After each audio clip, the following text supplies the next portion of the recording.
Hello everyone, once again welcome to our channel PSP Education Zone। तो जैसे कि मैंने आप सबको बताया था कि ये चैप्टर हम धीरे धीरे कंप्लीट करेंगे, तो आज हम इस चैप्टर के पार्ट 4 पर आ चुके हैं।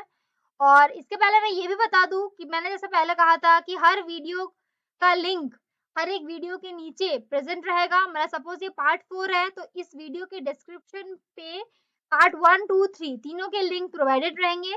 कोई भी लिंक अगर ढूंढने में मुश्किल हो तो डायरेक्ट डिस्क्रिप्शन पे चेक करना, मिल जाएंगे। ओके, तो ठीक है, आज हम शुरू करते हैं इसके पार्ट 4 वीडियो से। तो आई होप पार्ट 3 तक सब कुछ क्लियर है। कोई भी क्लियर कुछ भी अगर डाउट है तो प्लीज कमेंट में वो लिखकर जरूर बताना, ठीक है। चलो, तो आज हम शुरू करते हैं पार्ट 4। तो पार्ट 4 में हम सबसे पहले यहाँ से स्टार्ट करेंगे, जैसे कि मैंने कहा था कि हम यहाँ से दोबारा शुरू करेंगे। वो टॉपिक है हमारा क्या, इंक्रीजिंग सॉइल फर्टिलिटी। मतलब सॉइल फर्टिलिटी हम कैसे बढ़ाएंगे प्लांट का, ये ठीक है।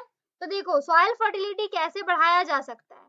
तो मैंने पहले कहा था कि सॉइल फर्टिलिटी एक ऐसा तरीका है जिससे क्या होता है, सॉइल कैपेबल हो जाता है प्लांट के ग्रोथ के लिए और उसको एसेंशियल न्यूट्रिएंट प्रोवाइड करने के लिए, जैसे कि physical, chemical, biological parameters plant को वो दे सके। ठीक है, ये होता है सॉइल फर्टिलिटी। सॉइल फर्टिलिटी को बढ़ाने के लिए सबसे इम्पोर्टेंट रोल होता है बैक्टीरिया वगैरह का। कैसे, जैसे मैंने एग्जांपल दिया था कि सपोज एक पेड़ है, इस पेड़ में क्या है, पत्ता है। अब ये पत्ते जब पक जाएंगे, येलो हो जाएंगे, फिर ग्रीन में ही देखना कोई कोई पत्ते क्या होते हैं, जमीन में गिर जाते हैं। तो जब ये पत्ते सपोज जमीन में गिर गए तो क्या होगा, जो दूसरे माइक्रोब्स है वो माइक्रोब्स यहाँ अटैक करेंगे। माइक्रोब्स यहाँ अटैक करेंगे। जैसे ही माइक्रोब्स यहाँ अटैक करेंगे, पूरा पत्ता क्या हो जाएगा, डिकम्पोज हो जाएगा। और जैसे ही पत्ता डिकम्पोज हो जाएगा, इसके जो न्यूट्रिएंट थे इसके जो न्यूट्रिएंट थे इसके जो न्यूट्रिएंट थे वो वापस कहाँ मिल जाएंगे, वो वापस मिल जाएंगे सॉइल में।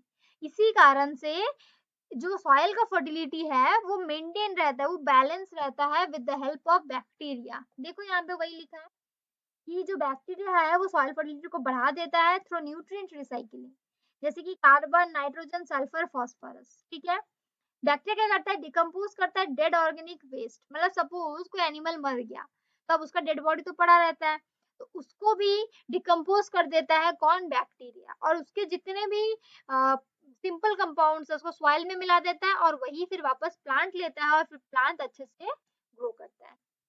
ठीक है, नेक्स्ट क्या है, देखो नाइट्रोजन फिक्सिंग जो बैक्टीरिया है, नाइट्रोजन फिक्सिंग जो मैंने पहले ही कहा था इंपॉर्टेंट टॉपिक है, वो क्या करते हैं, एटमॉस्फेरिक नाइट्रोजन को लेते हैं और इंक्रीज कर देते हैं नाइट्रोजन कंटेंट सॉइल में।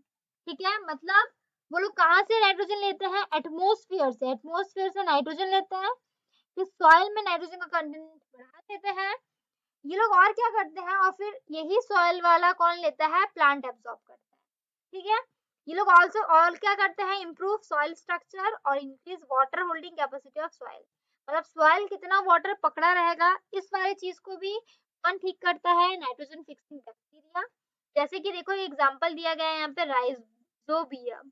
राइजोबियम एक एग्जांपल है सिम्बायोटिक बैक्टीरियम का, जो क्या करता है, रूट्स ऑफ लेग्यूमिनस प्लांट के साथ जुड़ जाता है और सॉइल फर्टिलिटी को बढ़ा देता है और नाइट्रोजन, एटमॉस्फेरिक नाइट्रोजन को कन्वर्ट कर देता है ऑर्गेनिक कंपाउंड्स में। ये देखो इस प्लांट में दिख रहा है, ये है लेग्यूमिनस प्लांट। लेग्यूमिनस प्लांट मतलब पी का प्लांट, सिरिल्स का प्लांट। ठीक है, ये है रूट नोड्यूल्स, ये है रूट नोड्यूल्स। और यहाँ पे देखो ये बैक्टीरिया का फोटो दिखाया गया है, ये नाइट्रोजन फिक्सिंग बैक्टीरिया जो क्या कर रहा है, एटमॉस्फेयर का नाइट्रोजन को सॉइल में मिला रहा है, जिससे ये प्लांट उसको ले रहा है और ये प्लांट अच्छे से ग्रो कर रहा है। ठीक है, ये है यहाँ पे काम इसका। तो आई होप कि ये इंक्रीजिंग सॉइल फर्टिलिटी समझ में आया होगा।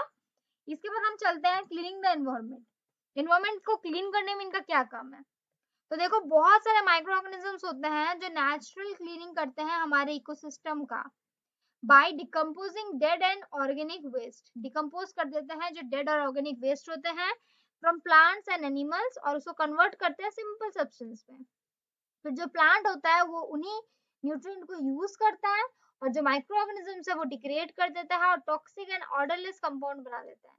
और इससे क्या होता है, हमारे एनवायरनमेंट क्लियर हो जाता है। इसको डिकम्पोजर्स भी कहा जाता है। जैसे कि मैंने कहा कि देखना, वो जब पतझड़ का मौसम आता है उसमें बहुत पत्ते झड़ते हैं, पर वो पत्ते जाते कहाँ हैं, झाड़ू लगाने के बाद वो एक जगह रख देते हैं, बट धीरे धीरे धीरे धीरे धीरे धीरे बैक्टीरिया क्या करता है, उसको पूरा डिकम्पोज कर देता है, मतलब पूरा खा लेता है, खत्म कर देता है, और उसका जितना भी न्यूट्रिएंट्स होता है वो पूरा वापस सॉइल में चला जाता है, और फिर सॉइल उसको प्लांट्स वापस प्लांट में चला जाता है। ठीक है, सॉइल से प्लांट में चला जाता है।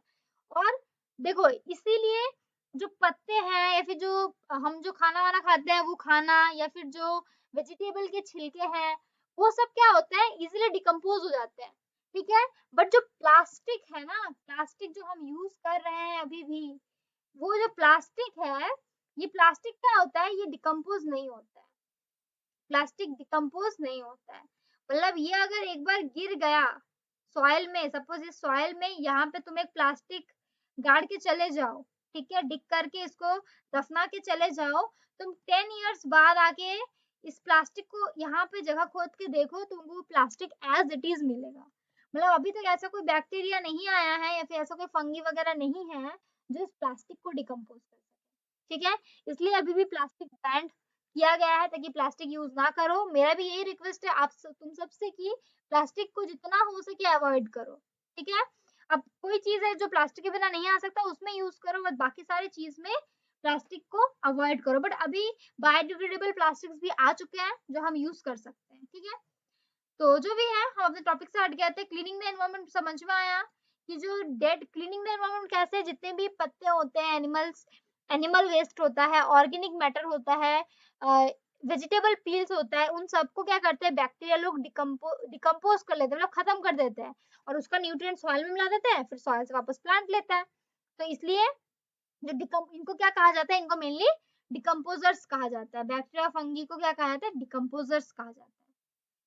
ठीक है, इतना हो गया। इसके बाद है क्या, हार्मफुल माइक्रो ऑर्गेनिजम्स। मतलब अभी तक हमने जो पढ़ा ये सब क्या था, हेल्पफुल, मतलब हमारे फ्रेंडली माइक्रो ऑर्गेनिजम्स हमने पढ़ लिया। अब हम क्या शुरू करेंगे, हार्मफुल माइक्रो ऑर्गेनिजम्स, मतलब जो हमारे लिए हार्मफुल है। कैसे, देखो बहुत सारे माइक्रो ऑर्गेनिजम्स है जो हार्मफुल है बहुत तरीके से, जैसे कि कुछ डिजीज कॉज कर सकते हैं प्लांट्स में, एनिमल्स में। ठीक है, जो डिजीज कॉजिंग माइक्रो ऑर्गेनिजम्स होते हैं ना, उन्हें हम कहते हैं पैथोजेंस। उन्हें क्या कहा जाता है, उन्हें कहा जाता है पैथोजेंस। जो डिजीज कॉजिंग माइक्रोब्स होता है उन्हें कहा जाता है पैथोजेंस। ये क्या करते हैं, हमारे खाने को भी खराब करते हैं, हमारे कपड़ों को भी खराब करते हैं, और हमारे लेदर वाले चीजों को भी खराब कर देते हैं बैक्टीरिया। ठीक है, देखो disease causing micro organisms in humans, पहले ह्यूमंस का पढ़ लेते हैं। माइक्रोबियल डिजीज जो होता है वो can spread from infected person to a healthy person. एक इन्फेक्टेड पर्सन से एक हेल्दी पर्सन में कोई भी माइक्रोबियल डिजीज चला जाता है। कैसे, थ्रू एयर, वाटर, फूड और फिजिकल कांटेक्ट।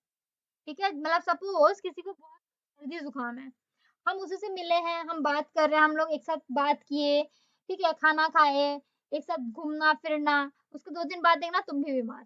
क्यों, क्योंकि ये सब क्या होते हैं, ये सब होते हैं कम्युनिकेबल डिजीज। ये सब होते हैं कम्युनिकेबल डिजीज। और कम्युनिकेबल डिजीज क्या होते हैं, ये हार्मफुल होते हैं हमारे बॉडी के लिए। ठीक है, कम्युनिकेबल डिजीज से हमारा हमको दूसरे से हम तक बीमारी पहुंच जाता है इजीली।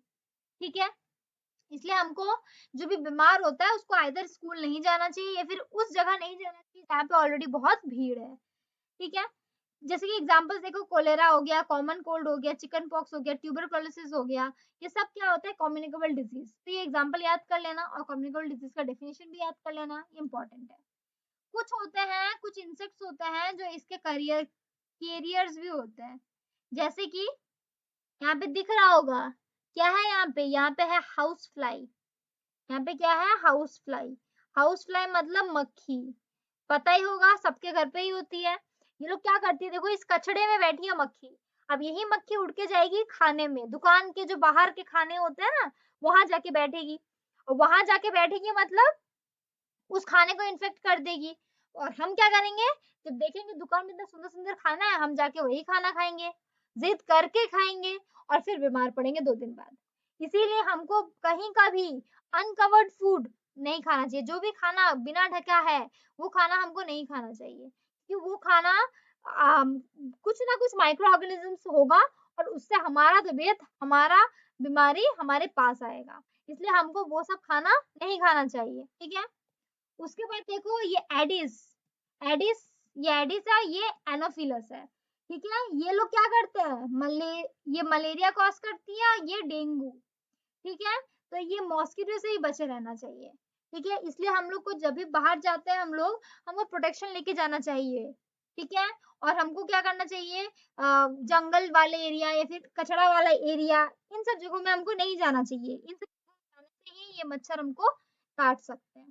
तो ये है डिजीज कॉजिंग माइक्रो ऑर्गेनिज्म, इसलिए हमको बाहर का खाना नहीं खाना चाहिए, जंगल वाले एरिया में नहीं जाना चाहिए, कचड़े वाले एरिया में नहीं जाना चाहिए।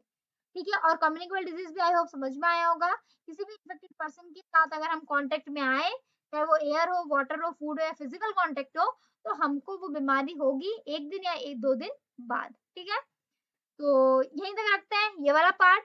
So thanks for watching, keep smiling, stay healthy and stay safe. Thank you.